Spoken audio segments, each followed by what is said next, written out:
Bonjour.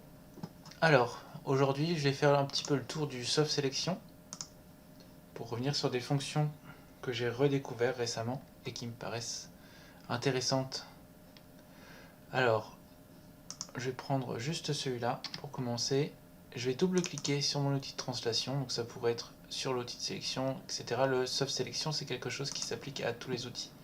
Je vais venir dedans, cliquer là-dessus, remettre à 0.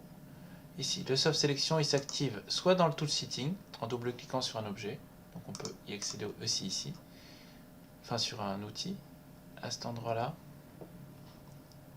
ou en allant chercher tout en haut ici. On l'a là. On peut l'activer aussi juste en pressant la touche B. La touche B permet d'activer soft sélection, sauf qu'on n'a pas de paramètres sur le fall off mode. Donc ça prendra le dernier qui est affiché. Je vais passer en mode vertex ici, juste pour montrer. Alors, par défaut, c'est le mode volume. Le mode volume, il va chercher à une certaine distance les points avec une influence qui va être progressive, donc du plus influent vers le moins influent, par défaut. Vous avez différents presets ici qui vous permettent de changer la façon dont ça va être fait. Okay, par défaut, on a un mode qui est un petit peu lissé comme ça ici. Le mode volume, il va chercher à une certaine distance dans l'espace, peu importe les trous qu'on va avoir. Donc si je prends pour celui-là, le mode volume, il va chercher aussi les vertex qui se trouvent de l'autre côté. Il va avoir une influence, même si j'ai des phases de supprimer.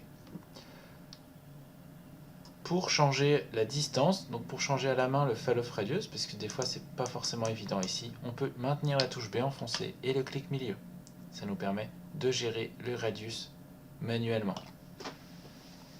Donc ici on a le mode volume, on a le mode surface qui lui va permettre d'aller chercher une influence mais en se propageant sur la surface de l'objet et non dans l'espace.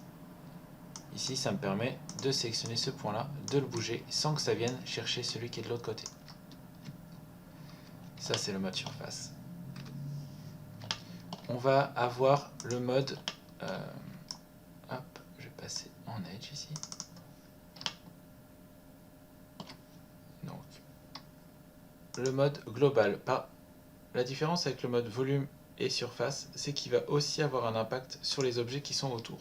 C'est-à-dire qu'ici, je peux modifier cet edge là et vous voyez ça va décaler aussi ceux qui sont autour avec une influence comme ça. Donc ça marche en mode component. Ce que j'appelle component, c'est le mode vertex, edge, face. C'est-à-dire que si je viens bouger quelque chose ici, ça va influencer autour. Donc on peut régler cette influence ici. Ça nous permet de rendre moins linéaire la modélisation de ce mur par exemple. Un petit peu plus chaotique. Ou de changer les proportions d'une pierre avec celles qui sont à côté. Parce que si on n'a pas ce mode là, en gros on serait obligé de bouger celui-là, de venir sur celui-là, venir sélectionner aussi, etc. Ça permet d'aller peut-être un petit peu plus vite si on a déjà une idée assez claire. Le mode global marche aussi avec l'objet en entier. Ici j'ai remis le point de pivot à 0, donc si je viens bouger ça, ça me permet de bouger aussi ce qui est de l'autre côté. Voilà, donc ça peut faire des trucs assez intéressants si vous voulez mettre un petit peu, genre pour la modélisation d'un mur, un peu de chemin de campagne, où on a des pierres qui vont être moins taillées, moins régulières. Ici, bon là j'ai un petit peu forcé. Et ensuite on a le mode objet qui lui fait une influence mais sur des objets entiers. C'est-à-dire que quand je vais bouger celui-là, vous voyez, ça vient influencer un peu ceux qui sont autour. Ce qui peut être intéressant aussi. Voilà, j'espère que cette petite démo rapide vous a plu. Bonne journée.